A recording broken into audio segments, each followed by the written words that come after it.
Good morning and welcome to the show. This is Aline Martin, and it's so nice to have you with us on this Sunday morning.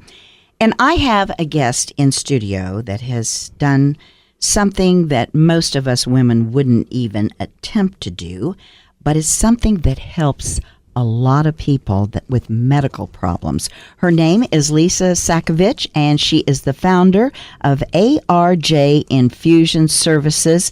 And Lisa, we thank you for coming in today. Well, thank you so much for having me. Well, I don't know a lot about medical stuff, but first of all, let's start out by finding out you were a nurse. Yes. And you worked with a lot of patients, and a lot of this stuff that you came up with in your organization is through that experience of being a nurse. How long were you a nurse? Well, you still are, but I mean, how long were you a practicing nurse? When I started ARJ in 2000, I had been a nurse for 35 years. Wow. So I was blessed to have many different nursing experiences. Uh-huh. I always try to mentor new nurses and say, nursing is a wonderful career because there are so many different things you can do as a nurse. Yes. And in my career, I started out in the hospital. I worked in ICU and worked with a cardiology group. And when they closed the old St. Mary's Hospital downtown, that was a sad day for all of us. Yes. That was a wonderful place to work. I was fortunate enough that the cardiologist hired me to go out to St. Joseph Health Center. And I worked in their office, in their practice, and learned many different things about billing and employees and, running different clinics for them and a whole new way of nursing and so many new skills. And so I had physician office experience. I worked with an insurance company for a while, and that was a very good, it seemed like many of the things that I did kind of prepared me to be able to run a company in healthcare with those different types of experiences. I went into home infusion, which I loved, and I am proud of the fact that I love to stick people. I know not stick up, but stick, right? Right. To start IVs, and it's an art and a science. Yes. And as a young child, I had to go to Children's Mercy. I had some issues, and I was there a lot, and I was overwhelmed. And I can remember that I was only 3 years old, and for several years had to go there because of some kidney problems. And my mom would take me, and I was so afraid and scared. And in those days, the olden days, they took your mother away. So my mom left the room, and the fight was on. Right. And they had to stick me. And it wasn't even the stick that was the worst part of it, was the fear for a child. Sure. And I think that also really impacted, my decision to go into nursing. And I just feel very fortunate and blessed that I had great mentors in every field of nursing I went into, from doctors to my charge nurses to my head nurses. And I was fortunate enough to work with a HIV and AIDS doctor who taught me so many things. And I did infusions in his practice. And then I did home infusion nursing. And when I graduated from nursing school at Avila College, there were two things I never wanted to do, and that was go into intensive care and work with heart patients or work with children. And those are the two primary professional life experiences that I've had. And, children are amazing. Yes, they're very resilient, aren't they? Yes, they are. They are very forgiving and resilient. And so are their parents. I can't imagine, and I tell parents that when I'm coming into their home to start an IV on their little one. And we take care of children from the ages of newborns all the way to people that are in their 90 years old. So, and everyone deserves to have a good experience. Absolutely. And we are in their home setting, and we want to take really good care of them, and it's not that we're on their time, because we're a guest in their home as nurses, and that's a private spot for a lot of people. Absolutely. You know, and so we train our staff to really try to understand that, and also to give the patient a great experience and their parents, along with when they're little ones. But it can be done the right way, in my opinion. And we try not to we're fortunate not to have to hurry. And typically it's just one nurse. We travel many miles to see people. And so the nurses obviously have a lot of good experience, a good skill set. Sure. Lots of different experiences in healthcare. And that we definitely, when we interview people, we want people to say kind of like what I said, which is very strange, that, you know, have a confidence and a competency to be able to take care of central lines, portacaths, and IV, you know, starting peripheral IVs is what we call it. So. And that's what I was going to have you establish, is exactly what is infusion services for those out there that might not know. Okay. We primarily take care of people that are diagnosed with either genetic, they're chronic disorders, such as bleeding disorders. Children and adults that are born with a genetic disorder, that they have a bleeding disorder, where that they have hemophilia or von Willebrand's disease, and their body is missing a protein. And so we are able to give them either a plasma-derived protein or a synthetically, genetically created protein to replace what they're missing, so that they don't have bleeding issues internally, which can cause severe joint damage. It can cause life-threatening bleeds because their level of that protein is so low in the clotting of their blood that they can have intracranial head bleeds. It's not externally how they look. It's more that internally their body is not in hemostasis. I see. So that's one of the conditions that we work with children and adults. And these people have to be infused maybe every other day. The infusions don't take very long, but again, at this point in the treatment is intravenous. So we also work with children and adults that are born with immune deficiencies, that they have genetic defect, that they don't have enough proteins, again, in the body to make it, you know, simple, that they're missing something, and we have to give them augmentation therapy to replace what they're missing. And with immune deficiency, if they don't have those proteins, they are very ill. They are so ill that their immune system doesn't work properly, and they're deficient. So without that, they would be sick all the time. They have multiple severe pneumonias, intestinal infections, and even they can develop cancer, you know, quite easily because their immune system is so compromised. Right. We work with patients that have different neurological disorders, such as myasthenia gravis, where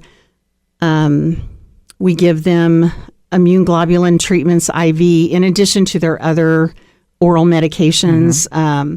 But myasthenia gravis is a condition where that there is grave muscle weakness. So they have an issue at the neurosynapse in from the nerve to the muscle. So their nerves don't tell the muscle what to do. So sometimes they'll quit breathing. Oh my.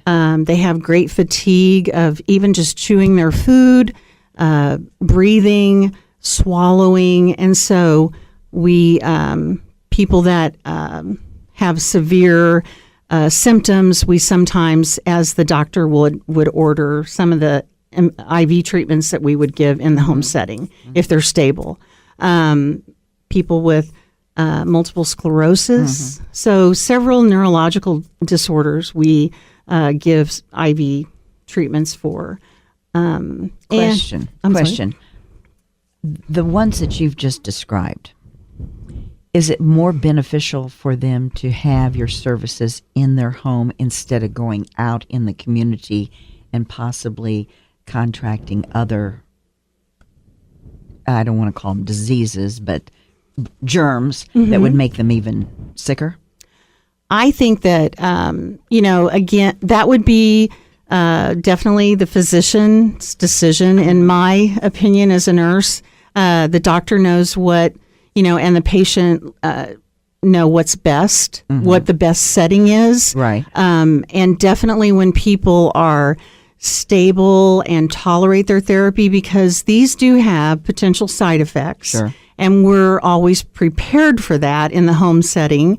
But physicians have to monitor those patients, particularly when we're giving what's called gamma globulin. So we want patients to tolerate that fairly well in the home setting. And I would say that generally these people are immune compromised, and it is being in their own home is something that they really makes them feel good. Sure. And it's more private, and it's on their time. And we try to keep kids in school and people at work. And so being able to do infusions in the evening and on the weekends or early in the morning to help these kids not be in an ER or not be, attached to the hospital is, really beneficial to them.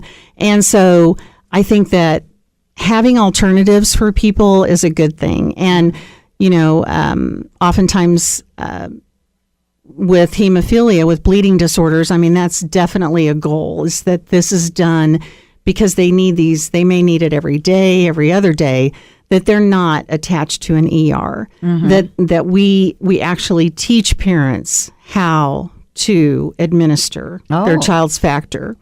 That's great. And children with hemophilia and bleeding disorders, there is a camp here in Excelsior Springs run by Children's Mercy Hospital, their hemophilia treatment center, which is an amazing camp where children with, these are very rare conditions, so there aren't a lot of kids, but so many children, like in the Kansas City area, feel like they're the only ones, and they don't understand, and nobody understands them.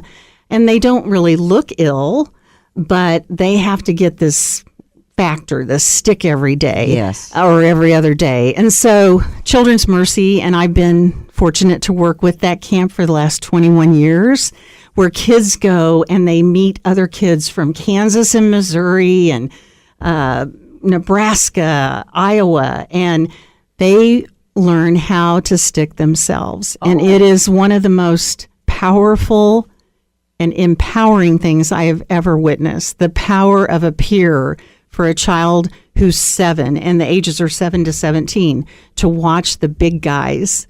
And typically hemophilia is a male disease, but there are women that actually have it as well.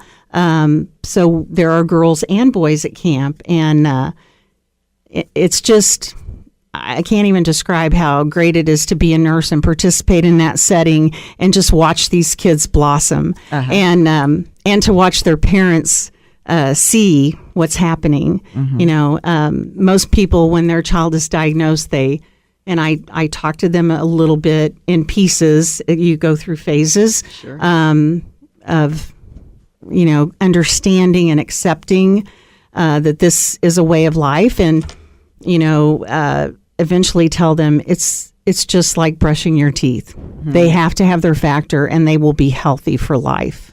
They will have the ability to do almost everything that a normal child does, other than severe, like contact sports. We prefer the doctors that they not participate in football and wrestling, things that might cause you to bleed. Right. Yeah. Internally. So anyhow, the camp has been a great thing for them. Is this a camp just to teach you how to administer this, or do they have other activities? They as have well? all other activities Yay! as well. It's That's not great. all about education, but the nurses at the treatment center and the physicians have amazing fun ways to teach them about their disease. Great. And so, but most of camp is about friendships for life and activities just like any other camp. We have swimming and archery and bicycling and fishing, of course. Of and, course, yes. You know,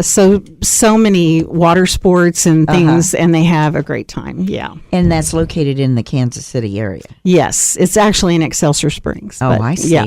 And does this camp happen to be ongoing, or is it a certain day out of the year? It's every year for they usually stay about 4 nights, 5 days. So, yeah. Wonderful. Well, that makes them just like every other kid. Right. And that's important Yes. because I noticed that kids want to be different, but when you look at them, they all kind of look alike with the same hairdos, the same, you know. Mm-hmm. So anyway, when you were in nursing, you probably, it said in your bio that you learned a lot of this stuff at the bedside. And is this where you came up with the idea of forming ARJ Infusions? I did. I was fortunate enough to, when I worked with a physician, he said to me one day, if you're going to work like this for someone else, you should do this for yourself. And a little light came on? And it came on, and I thought, yeah. could I do infusion therapy in the home setting, set up an infusion suite, have a facility, run a pharmacy? And at the time, I did not have the finances to do it, but I had the plan and just went in with, failure's not an option, no's not an answer. And I tried to get financing, but when unfortunately, when you don't have any money, banks don't want to give you any. How does that work? I know. You got the money, I need it. And, no collateral except my 2 boys, It's like, so it... I don't want that. Yeah. So my brother, who I have 4 brothers that I'm very, very proud of, and they're all younger than I am, but one of my brothers was an entrepreneurial, and he had started his own company and been very successful. So I went and sold this to my brother to get a startup loan. And he believed in me. He gave me a startup loan. He is a 40% owner in our company, and I'm a 60% owner, blood, sweat, and tears. Right. And I paid him back within 18 months. Wow. He says that it's the best investment he's ever made. And he's taught me so many things because I am a nurse, and I'm very clinically minded. Sure. Like I said, working with physicians, I've learned so much about what they do, and being a nurse, what nurses do, and what we're all there for is the best outcome for the patient. And so my brother is not in the medical field, and he is a businessman, and what he has given me more than just my startup loan was the ability to believe in myself as a businesswoman and to coach me and mentor me through that. And otherwise, I probably would have been broke and not been able to pay bills, because as a nurse, I want to take care of people. But my brother has been a great mentor and coach for me, and he's very proud of me. Obviously, the company is more than I ever dreamed of. And isn't that great? I say that I may have started it, so I took the jump off the bridge, and the failure was not an option, but I have been also blessed to work with some incredible people once we were able to hire more people. But so we have incredible clinicians. We have PharmDs that, because we have a pharmacy as well. We're a specialty pharmacy and home infusion. So we prepare special medicines. Our nurses are highly trained, technical to go out and do what they do. And our administrative staff, and it is kind of a family affair because I will tell you that my oldest son works there. Oh, I see. So he's our general manager, and he has brought ARJ into the 21st century. Great. So it's just an amazing story, and it makes me proud to be an American because that this happened, and we are going on our 18th year in business. Wow. And not only I'm born and raised in Kansas City, so our corporate office is here. We have over 100 employees. Great. And you started with just you, right? I started with me and a pharmacist. Ah. Yes, because I'm not a pharmacist. So we have we have a clean room, we have a beautiful facility. So there were 2 in the beginning, but I was the salesperson to go out and talk to the physicians to get referrals. And thank goodness doctors trusted me to take care of their patients and be a part of the care team.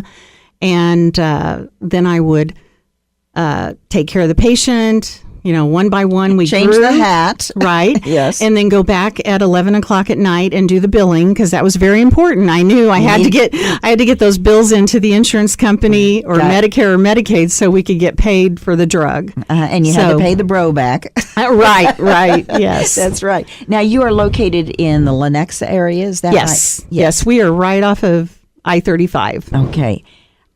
Explain to me how this works. Okay, so the person goes to the doctor, okay? And then the doctor decides that they need this special infusion. And so they refer the patient to your organization. Is that right? Yes. Okay, I'm just trying to get yes. And so then if it's a special combination of medicines or drugs, whichever you want to call it, then your pharmacy would prepare this. And then how does the medication get from the pharmacy to the patient? Do your nurses pick it up and take it with them, or does the family go in and pick it up? Usually we will courier it to the patient or ship it to the patient. The nurses, we try to keep the supply chain clear, and we don't want people to carry it in their car because it's temperature controlled. And so typically, just to answer simply, no, the nurses are employees of ARJ, the pharmacists are employees of ARJ, the pharmacy dispenses the product, we actually ship it or deliver it to their home, and the nurses go and administer it. Got it. So yes. So the patients or their families doesn't have to deal with that process. Well, that's great. No. Yes. We do have patients that prefer to come on their lunch hour and have their infusion at our facility. So we have an infusion suite, and so the nurse is there and the pharmacy's right there. And that's another alternative that we do have. If when we get referrals, and it's per their request. And some people work and they can stop by and get their infusion or whatever. So, but most of our patients are in the home setting. Is insurance companies really good at covering the cost of these infusions? Yes. And, as in healthcare, the reimbursement of goes down, and sure. But the drug companies, their cost goes up, so the product goes up. So being very efficient and cost conscious, but yes, there are some programs. We have a resource program that we help people that can't afford their copay. There are programs out there to help with that. Because these are very expensive products. I was thinking it would be, yes. Because we're dealing with, plasma-derived therapies and genetically recombinant. So they're very, very expensive. Everything that we give, some, but they are covered by insurance and Medicare and Medicaid. And the other part of insurance that has changed our business is that oftentimes insurances pick who the patient gets to go to. Yes. So that has changed a little bit. When I first started in 2000, my mindset was, the doctors will give us the referrals, which we definitely get those, but oftentimes insurance prefer to have their provider, Sure. their home infusion provider. So our business has changed in that now we do a lot of, marketing with the insurance company to show them what we're capable of doing. Mm-hmm. So, well, that's a good thing. Mm-hmm. I would think that would have really helped your business a great deal. To have insurance contracts is wonderful, and Exactly. yeah, we really appreciate that. And but it's just different, what was in my mind many years ago, and how healthcare continues to change, and how when you sign up for an insurance plan, some of those providers, from physicians to physical therapy to home infusion to DME, all those different things are where you get your prescriptions, everything. You may have a list to pick from. Absolutely. I noticed that, and you seem to get that, once a year. So it's like your roadmap. We are almost out of time. In fact, we are out of time. And I just thank you so much for coming in today. And this is so interesting because the average person that hasn't had to deal with themselves or a family member having infusions don't know anything about this. And that's what these talk shows are about, is to inform the public. And I tell you, I think, Lisa, you have done it great. And keep up the good work. You're not planning to get out of it anyway soon, are you? No. You're in it for the long haul? I'm in it for the long haul. And a lot of people thought, we might start and sell to a bigger company, but fortunately we love what we do every day, and we believe we make a difference. And you do. I really appreciate you having me on the show, and I love to talk about this. Obviously, it's when I look back and think of all the people I've been blessed to take care of, it's just amazing. And I can't imagine, people have taught me so much. The patients and their families have been my greatest education. That is so wonderful. And I noticed you teared up a few times when you were talking about and that's great that you're a nurse with compassion. And most of them are, but there's a few out there that they probably should get another trade, I would think. Thank you, Lisa Sakovich, for being with us today. She is the owner and president of ARJ Infusion Services, Incorporated. And thank you for joining us today. My name's Aline Martin, and we'll see you next week. Same time, same station.